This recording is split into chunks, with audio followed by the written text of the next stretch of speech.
లేదంటే కనుక ఆ స్థాయిలో ఉన్నోళ్ళు ఎవరైనా రాజీనామా చేస్తే ఒక అర్థం ఉంటుంది. ఇప్పుడు విజయసాయిరెడ్డి రాజీనామాకు ఒక అర్థం ఉంది, ఆ స్థాయిలో చేసినోడు జీర్ణించుకోలేకపోయారని. వీళ్ళు అంత స్థాయి ఏం కాదు కదా, కానీ వీళ్ళకి ఆ పదవులు ఇచ్చాడే, మాట మీద నిలబడ్డాడే.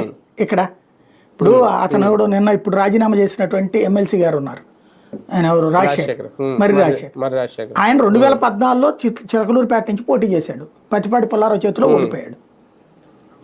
2019లో టికెట్ ఆశించాడు, మళ్ళీ ఆశించినప్పుడు ఈయన సామాజిక సమీకరణం తీసుకొచ్చి అక్కడ కమ్మ సామాజిక వర్గమే కదా ఇద్దరు కూడా, ఇతను కూడా అదే సామాజిక వర్గం కదా, ఒకే చోట ఇద్దరి మధ్యన ఆపోజిట్ ఉంటే ఆ సామాజిక వర్గం ఓట్లు అటే వెళ్తాయి కమ్మ సామాజిక వర్గానికి. కాబట్టి బీసీ సామాజిక వర్గానికి సంబంధించిన అదే పార్టీకి సంబంధించిన విడుదల రజనీని తీసుకొచ్చి ఇచ్చారు సీటు.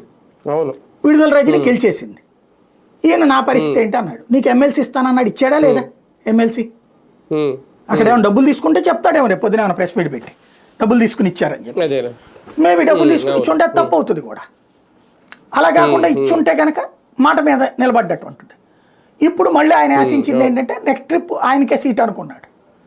కానీ మళ్ళీ విడుదల రజనీని మొన్నటిసారి గుంటూరు టూకి తీసుకొస్తే పోనీ అతను ఎక్స్పెక్ట్ చేసింది ఏంటి, మొన్న 2024లో సీట్ ఇస్తారని.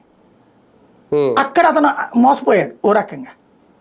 ఎందుకని అక్కడ తీసుకెళ్లి కావటి మనోహర్ నాయుడిని పెట్టడం, గుంటూరు మేయర్ని తీసుకెళ్ళి, ఇక జీవితంలో అక్కడ ఇవ్వరు అని తేలింది.